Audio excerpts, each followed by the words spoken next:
కూల్చేస్తున్న CRDA. అది CRDA ఏదైతే ఉందో దాని అనుమతులు అనేది తప్పనిసరిగా ఉండాలి. కానీ అనుమతులు లేకుండా ఇల్లీగల్గా కన్స్ట్రక్షన్ అనేది జరుగుతుంది. ఆ కన్స్ట్రక్షన్ని ఉదయాన్నే 5:30 కూల్చివేయడం ప్రారంభించారు సిఆర్డిఏ వాళ్ళు. కానీ దీన్ని కూడా సవాల్ చేస్తూ, అంటే ఒక పక్కన వీళ్ళు తప్పు చేస్తూ ఎలాంటి అనుమతులు లేకుండా కన్స్ట్రక్షన్ అనేది స్టార్ట్ చేస్తూ మళ్ళీ దీన్ని ఛాలెంజ్ చేస్తూ హైకోర్టును ఆశ్రయించడం అనేది ఒక పెద్ద జోక్గా చెప్పుకోవచ్చు.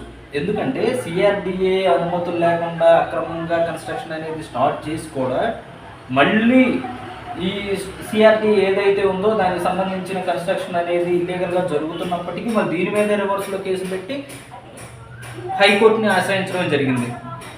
ఇలాంటి ఆదేశాలని, ఇలాంటి కన్స్ట్రక్షన్ ఏదైతే ఉందో దాన్ని పగలగొట్టకుండా, కోల్దోయకుండా నిలిపివేయాలని చెప్పి వైసీపీ అధికారులు ఒక నినాదాలు చేస్తుంటే